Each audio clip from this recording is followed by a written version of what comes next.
జీవితంలో ఎవరైనా రాణించాలంటే కొత్త తరహా ఆలోచనలు ముఖ్యం. నవీన పంథాలో ఆలోచిస్తే ప్రారంభంలో చిక్కులు ఎదురైనా అంతిమంగా అద్భుతమైన విజయం లభించడం తథ్యం. అందుకు చక్కటి ఉదాహరణే లయన్ సాయి వెంకట్.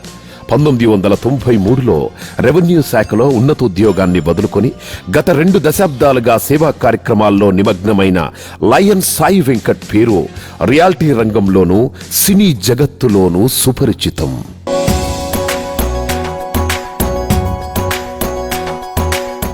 ఏ పని చేసినా అంకిత భావంతో నిబద్ధతతో చేసే లయన్ సాయి వెంకట్ కు ఆధ్యాత్మిక సేవా కార్యక్రమాలే ఊపిరి.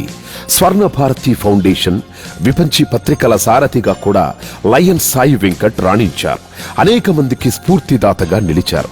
గత 5 ఏళ్లుగా స్వర్ణ విహార్ రియాలిటీ వెంచర్లతో వందలాది కస్టమర్లను ఆకట్టుకున్న లయన్ సాయి వెంకట్ కు చాలా కాలంగా సినీ రంగంతో ప్రత్యేక అనుబంధం ఉంది. 2002లో సుదర్శన్ ప్రొడక్షన్ ను, 2010లో స్వర్ణ భారతి క్రియేషన్ ద్వారా ఆయన చక్కటి తెలుగు సినిమాలను తెలుగు ప్రేక్షకులకు అందించారు.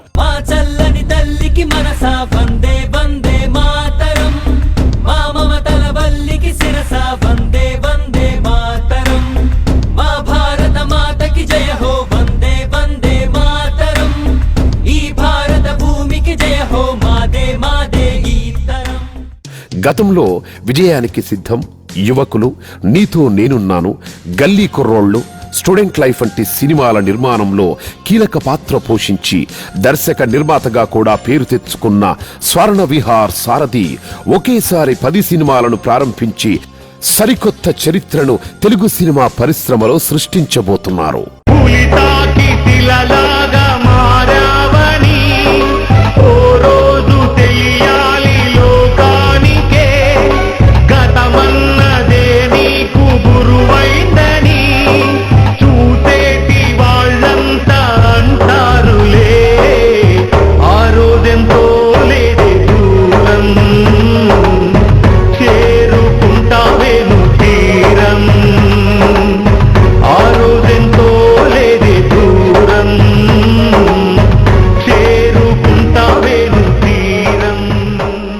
దాదాపు 75 సినిమాల నిర్మాణానికి సహకారం అందజేయడమే కాకుండా చిన్న నిర్మాతల సినిమాలకు ఆడియో ఫంక్షన్లకు ఆయన స్పాన్సర్ చేసి ఎందరి మనస్సుల్లోనో సుస్థిర స్థానాన్ని సంపాదించుకున్నారు.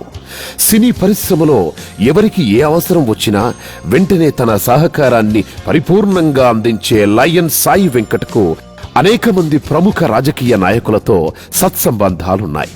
రాష్ట్ర స్థాయి రాజకీయ నాయకుడిగా అందరికీ సుపరిచితమైన లయన్ సాయి వెంకట్ సినీ రంగంలోనూ అత్యున్నత స్థాయి శిఖరాలకు చేరాలని వారంతా ఆకాంక్షించడం విశేషం. ప్రతిభావంతులైన కొత్త తరాన్ని ప్రోత్సహిస్తే శంకరాభరణం, స్వాతిముత్యం లాంటి కళాత్మక చిత్రాలు మరిన్ని వచ్చి సినీ వినీలాకాశంలో తెలుగువారికి మరింతగా ప్రత్యేక స్థానం ఉంటుందని ఆయన అభిప్రాయపడ్డారు. కొత్త రచయితలు, దర్శకులు, టెక్నీషియన్లు వస్తే తెలుగులో మరిన్ని మంచి సినిమాలు వస్తాయని, అందుకే సాయి వెంకట్ గ్లోబల్ మీడియా పతాకంపై నిర్మించే చిత్రాల్లో వారికి ప్రత్యేక ప్రాధాన్యమిస్తామని లయన్ సాయి వెంకట్ భరోసా ఇచ్చారు.